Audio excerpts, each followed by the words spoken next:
ఈ స్టేట్లో ఇంకో స్టేట్కి వెళ్ళిపోతుంటే చూస్తూ కూర్చోవడం తప్ప మీరు చేయలేదు. We are helpless. బట్ ఈ విషయంలో మీకు హెల్ప్ చేయగలిగింది ఎవరు సార్?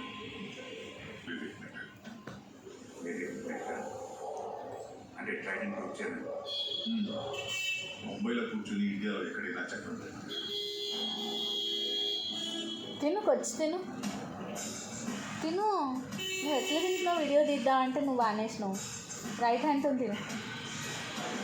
అట్లా తింటురా? ఆ చెయ్యితో నా చెయ్యిని తీయనివా? ఈ చెయ్యితో తిను. మిస్టర్ రిషి కుమార్ అయ్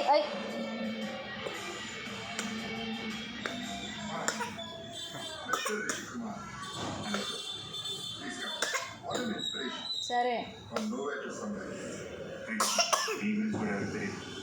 Mr. Vivek Mittal, one of the leading corporate teams in India. Thank you. What can I do for you, Mr. Rishi? It's an obligation.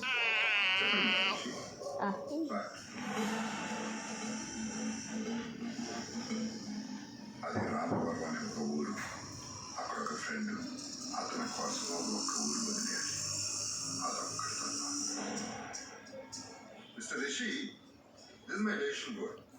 నా డ్రీమ్ ఏదైనా ఈ బోర్డు మీద రాకముందే ఒక్కసారి బోర్డు మీదకి వచ్చాక దాన్ని ఎవ్వరూ మార్చలేరు.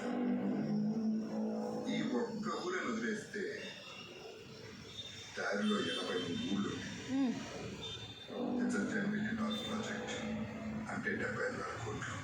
అయినా mister Rishi, such a big man. మీ ఫ్రెండ్ తీసుకెళ్ళిపో. Give my good life. చెప్పండి సార్. వీటిలా మీరు ఎన్ని వేల కోట్లు ఇన్వెస్ట్ చేశారో, ఎన్ని ఊడిపోతున్నాయో నాకు అనవసరం. వాడికి చెప్పాను, ఇది ఒక్కటి వాడికి ఇస్తానని. ఈ ఒక్క ఊరు వదిలేండి.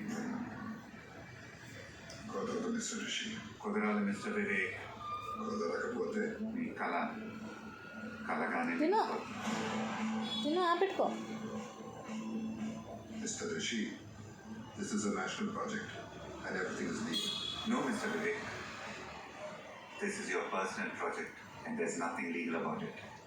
ఈ ప్రాజెక్ట్ కాస్ట్ 70,000 కోట్లు కాదు, 50,000 కోట్లు మాత్రమే. అందులో మీరు తక్కువ ఇన్వెస్ట్ చేసి గవర్నమెంట్తో ఎక్కువ ఇన్వెస్ట్ చేయించడానికి ప్రాజెక్ట్ని 50% ఓవర్ ఎస్టిమేషన్ చేశారు. పెట్టుకోవాలి. ఈ 83 కోట్లలో 33